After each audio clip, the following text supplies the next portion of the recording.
The U.S. economy recorded its first quarter of positive growth this year, according to an advance estimate from the Commerce Department on Thursday, putting to rest, at least for now, fears that the U.S. is currently in a recession. Thursday's report, which follows two consecutive negative quarters, showed U.S. gross domestic product rebounded more than expected in the third quarter, rising by an annualized rate of 2.6%. But growth in consumer spending, which accounts for more than two-thirds of U.S. economic activity, slowed from the previous quarter. The report also showed signs of a housing market buckling under the weight of surging mortgage rates, which recently climbed past the 7% mark, the highest level in more than 20 years.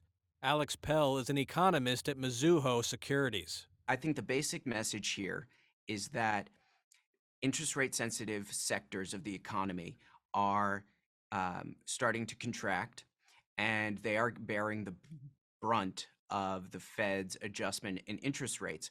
However, the consumer and the labor market are still doing all right, and they are showing a resilience that will mean that the Fed is likely to continue hiking until they see a more material cooling down in both the consumer sector and in the labor market.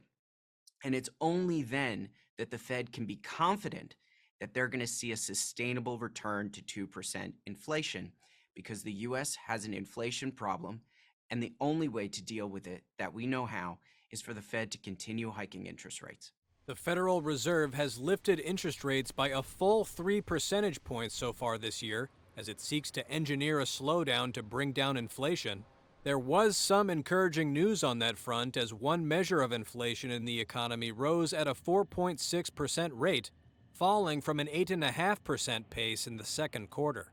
But Pell said a recession was not off the table. I don't think the U.S. economy is in a recession right now, but I think a recession in 2023 or going forward is quite likely.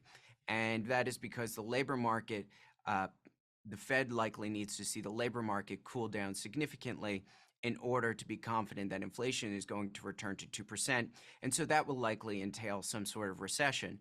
Inflation and a looming recession are top of mind for voters as the U.S. midterm elections near, now less than 2 weeks away.